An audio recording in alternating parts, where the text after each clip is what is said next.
In 17th century Europe, a fear moved across the land like a plague, filling courtrooms with accusations of witchcraft. Formal persecutions were carried out with the utmost belief that this is what would protect their communities from something real and encroaching. This was an age when the supernatural wasn't tucked into folklore or superstition. Rather, it sat at the center of everyday life. A diabolical pact wasn't an outlandish idea like it is today. It was a threat people believed could be signed in the dark of a barn or in the corner of a kitchen. Maleficum harm was done through hidden means. It was treated as seriously as any physical crime, and possession? That wasn't a rare spectacle. It was a possibility that hovered over households, especially those already strained by illness or grief. The clergy weren't simply preaching sermons. Many were trained in demonology, studying thick manuals that claimed to decode the devil's strategies. The Malleus Maleficarum circulated widely, its pages offering step-by-step guidance on identifying witches. French Jesuit scholars added their own treatise, layering theology with warnings about spiritual infiltration. These texts shaped how priests questioned suspects, how magistrates interpreted confessions, and how entire villages understood misfortune. And beneath all of this ran a deeper fear that witchcraft wasn't just an assault on faith, but on the fragile order that had held communities together. A failed harvest, a sick child, a sudden death. Any of it could be interpreted as evidence that the world was slipping out of alignment.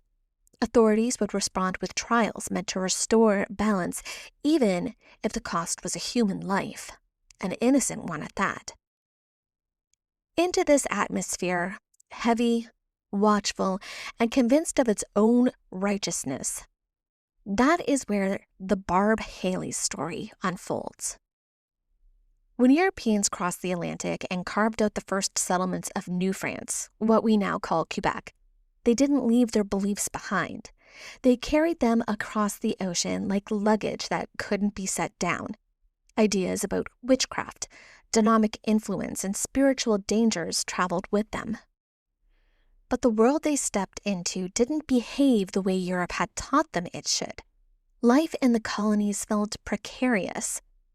Everything familiar, language, customs, the rhythm of the seasons, was suddenly distant.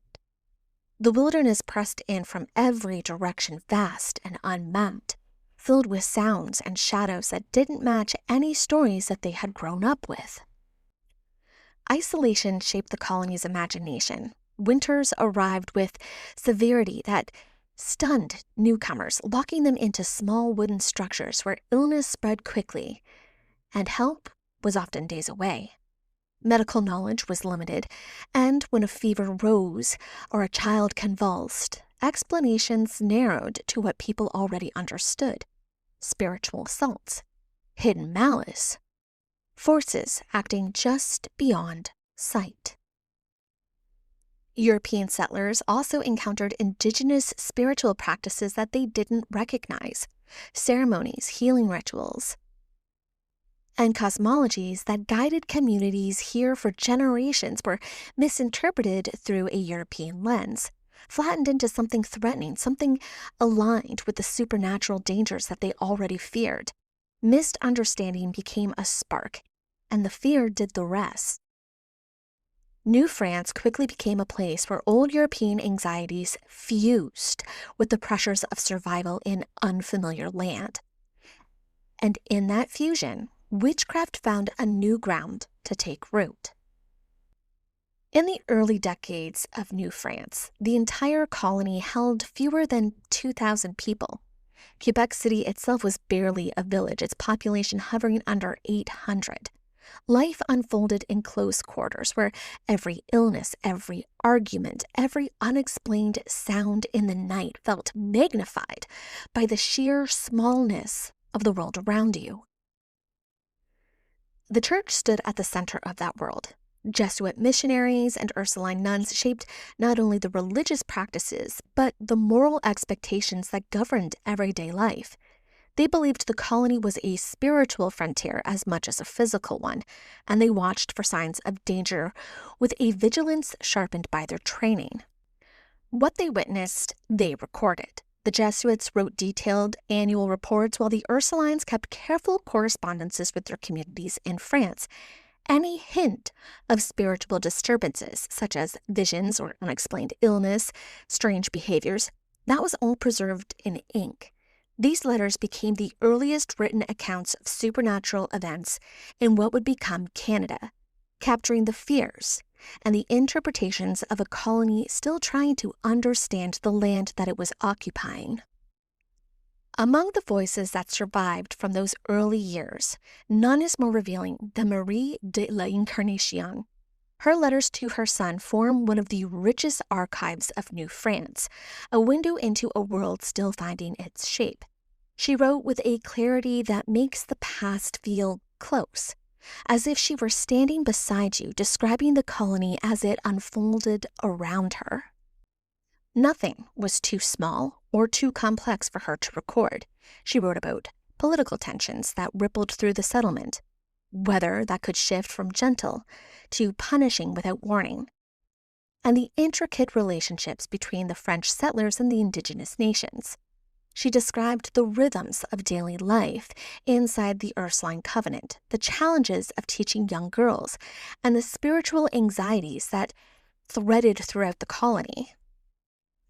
Marie de l'Incarnation's correspondence offers some of the earliest written descriptions of supernatural fears in New France. In one letter, she described unsettling phenomenon witnessed across the colony: strange voices in the air, unexplained sounds, and visions that left the entire community uneasy. She wrote of, quote, disturbing voices in the air, and even a fiery canoe in the sky, events that she treated seriously enough to report them to her son.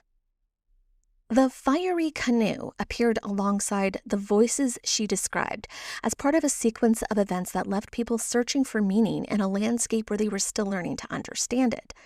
Witnesses spoke of a bright shape crossing the sky. The image of a canoe became the closest comparison that they could reach for. Marie passed the account to her son with the same clarity that she used for the political news or daily challenges, treating it as one of the more realities of life in New France. The voices that she mentions are just as eerie. They weren't tied to a single location or person. And the Jesuit reports from around the same time period compared experiences, noting fiery shapes in the air and sounds that seemed to move above the settlement. Marie's letter fits with the broader record, reflecting how these events were understood by those who lived through them. She wrote that it was discovered that there are sorcerers and magicians in this country. Marie's correspondences eventually turned towards a case that would mark a turning point in the colony's spiritual history. She wrote of Barbe Hallay, a young woman whose suffering drew the attention of priests, nuns, and magistrates alike.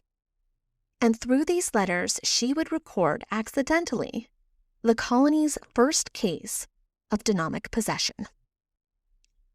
In 1658, a small group of passengers aborted the St. Andre, sailing across the Atlantic to join the colony of New France. Aboard the cramped vessel was Barbe Hallay, a young teenage girl, and a man named Daniel Woolley. The voyage was long, the ship crowded, and the weeks at sea forced passengers into close proximity. It was during this crossing that Daniel began to make advances towards Barbe. The records are clear on one essential point. She rejected him. Once anchored, Barbe and her family moved near the St. Lawrence River, settling in the South Shore in the small, scattered communities of Lausanne. Barbe was still young when she began working in service, moving between households that needed an extra pair of hands. She lived in the same routine of the countless other girls in the colony: long hours with strict expectations, and the watchful presence of the church shaping every corner of her life. As Barbe settled into her work, the community around her remained small enough that every sound, every illness, every unexplained moment became part of shared knowledge. People lived close and they listened closely. So when Barb began experiencing periods of unwellness, episodes that left her shaking, exhausted, or frightened, the neighbors noticed. They heard noises in the night. They saw objects shift or fall without any clear cause. They watched her struggle through fits and visions that she couldn't explain. And because this is New France, where the supernatural was woven into the fabric of daily interpretation, the community didn't see these events as random misfortunes, and they looked for a source. They looked at Daniel. Reports from this time state that Barbe saw him in her visions, that his image appeared to her in moments of distress. To the people of Luzon, that connection mattered. A rejected advances on the ship, a young woman falling into episodes that no one could explain, and a miller whose presence just seemed to be burned into her mind. In a colony shaped by Jesuit teachings and constant warnings about spiritual danger, these pieces fit together with an unsettling ease. And while the community tried to understand what was happening, Marie de l'Incarnation was writing. When she wrote to her son about the unrest moving through the colony, she mentioned a young girl who had been seduced on a ship by a man who was a magician. And the man in question? David Vouly. He was someone that she believed carried influences far darker than misconduct. Marie described Barbe as afflicted and tormented, and she made it clear that the source of the torment was not imagined. She wrote that the devil acted through the malice of that man, framing Barbe as not someone who was unstable or sinful, but as a girl caught in the crosshairs of a spiritual attack rooted in the events of that fateful voyage. To her, Barbe's suffering was part of a larger pattern. It was evidence that the colony was under spiritual pressure and that invisible forces were acting. The danger was not theoretical, but present, immediate, and it was unfolding in real time. In the lagoon, in that small house near the river, Barbe Hallay was becoming the center of a very disturbances that Marie believed were reshaping the spiritual landscape of New France. Once Barbe's condition worsened, the small settlement of Luzon could no longer contain the fear or the responsibility of caring for her. The disturbances around her, the fits, the visions, the unexplained movements from inside the home, pushed the community to seek help from the only institution in New France equipped to handle something that they believed was both physical and spiritual. And so Barbe was taken across the river to Quebec, to Hotel Dieu Hospital, where the Augustine nuns tended to the sick. The hospital was one of the earliest in North America, a place where medicine and faith were inseparable. The sisters treated fever and injuries and childbirth, but they also confronted what they believed were assaults from invisible worlds. Barbe arrived as a patient who needed both of these types of care. The nuns recorded all of the episodes. Not only that, but they prayed over her. They watched her through the night, and they tried to soothe her body while addressing what they believed was happening to her soul. But the hospital was not the only part of her treatment. Barbe was also brought to the Ursuline Convent, where sisters specialized in spiritual instruction and moral discipline. The Ursulines had already begun writing about the colony's supernatural unrest, and Barbe's arrival placed her directly at the center of their concerns. She was brought in for observation, and the spiritual care the Ursulines believed could reach the cause of her suffering. It is here in the Ursuline Convent that she is given nightly exorcisms. The nuns pray over her every single night. An attempt to free Halle of these demonic spirits, the nuns and the priests chant prayers of deliverance. They sprinkle her with holy water. They invoke the saints. They read scriptures aloud. They perform liturgical formulas meant to confront and expel the presence that they believed was afflicting her. The Ursulines noted that Barbe's condition shifted from day to day. Some nights, she was calm enough to rest. Other nights, she fell into fits that left the sisters convinced they were witnessing something beyond the illness. They kept her under close watch, sometimes bringing her into the covenant for extended periods when her symptoms were intensified. Through all of this, the priests of Quebec, Jesuit trained to confront spiritual danger, worked alongside the nuns. They examined her and prayed over her and documented what they were seeing. Their records, combined with the notes of Hotel Dieu and the Ursulines, form the backbone of what we know about Barbe's treatment. From the moment Barbe Hallay began describing her visions, one name kept surfacing: Daniel Woolley. Barbe told the priests and the nuns that the figure tormenting her wasn't a stranger, wasn't a demon acting on its own. She said the forces attacking her had been sent, and she named Daniel as the person behind the attacks. Now, for the community, that accusation didn't come out of nowhere.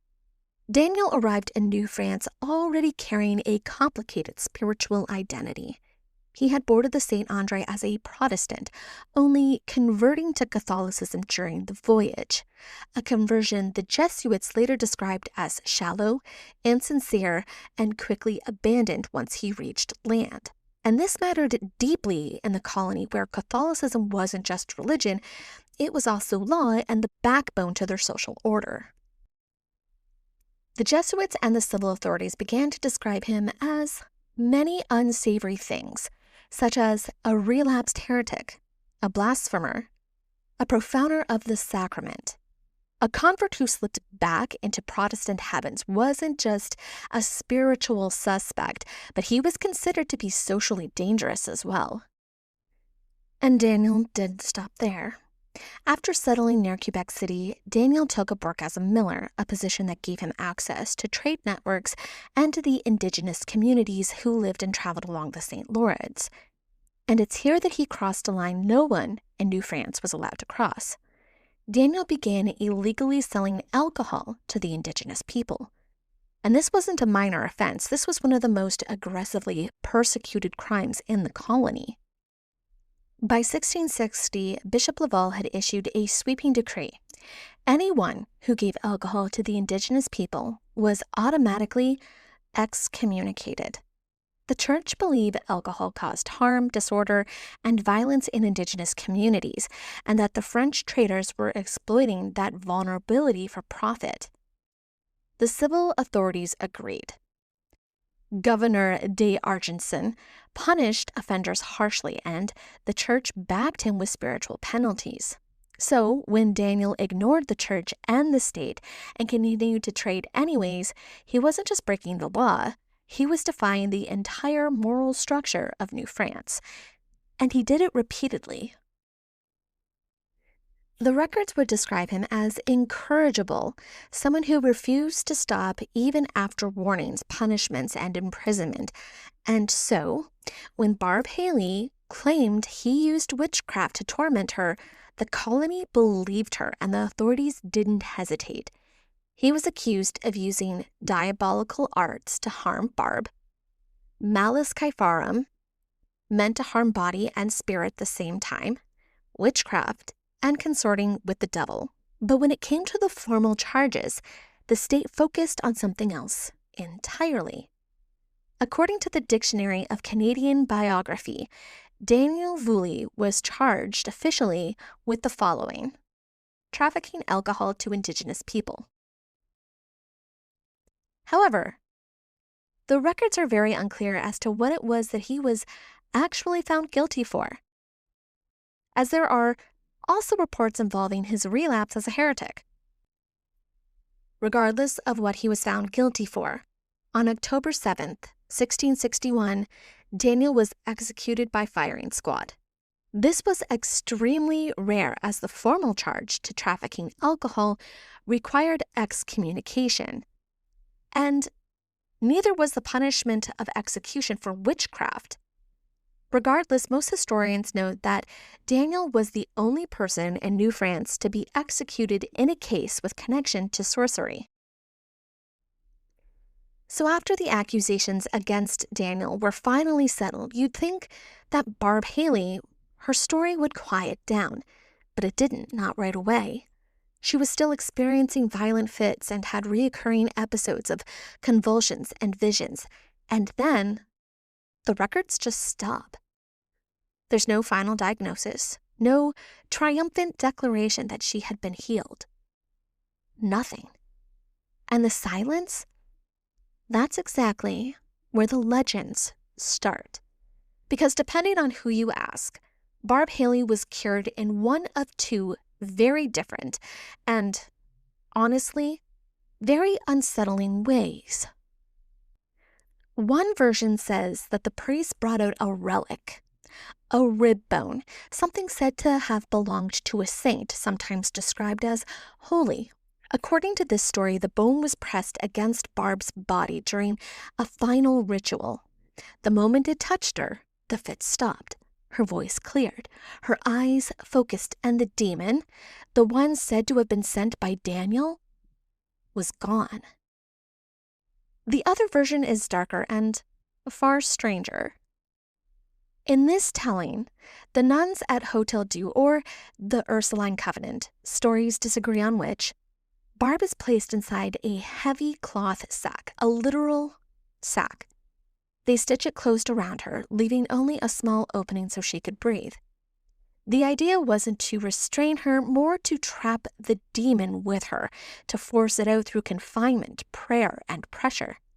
The sisters prayed over the bag, they sprinkled holy water, they recited formulas meant to drive out whatever it was inside, and when they finally opened it, Barbe was calm.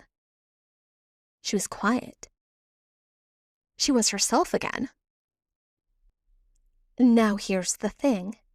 None of these cures appear in official documents. Not in the Jesuit relations, not in the Covenant records. Perhaps people just needed to make sense of what happened to her, because the truth is that after the final mentions in the hospital and the Covenant records, Barbe Hallay just disappears. There's no confirmed marriage records or burial entry, no children. But in folklore, she lives a little longer. Some versions say that she recovered, married, and lived into her 50s, that she died quietly in the 1690s. But historians are clear. That woman was someone else with the same name, but a different Barbe entirely. The real Barbe, the girl at the center of one of the strangest possession cases in New France, she just fades into silence. And the colony filled that silence with whatever stories helped them to sleep at night. While Barbe Hallay's story was fading out of the corners of New France, something much bigger was building across the ocean. In Europe, that very fear that had ignited Barbe's case was about to explode. Within a generation, the entire region would be swept up in the witch trials. Communities would turn on their neighbors. Women would be accused, examined, and condemned for what people believed they could do. So when you look back at Barbe's story with that in mind, it feels less like an isolated possession story and more like an early tremor, a warning, a moment when fear and faith collided in a way that would soon become terrifyingly familiar.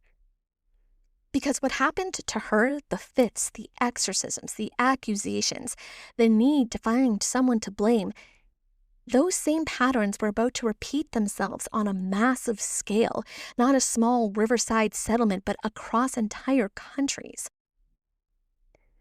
Barbe Hallay didn't live to see the witch trials that swept through Europe, but her story sits right on the edge of that history, close enough to feel the heat of it, but far enough that she became a legend instead of a headline.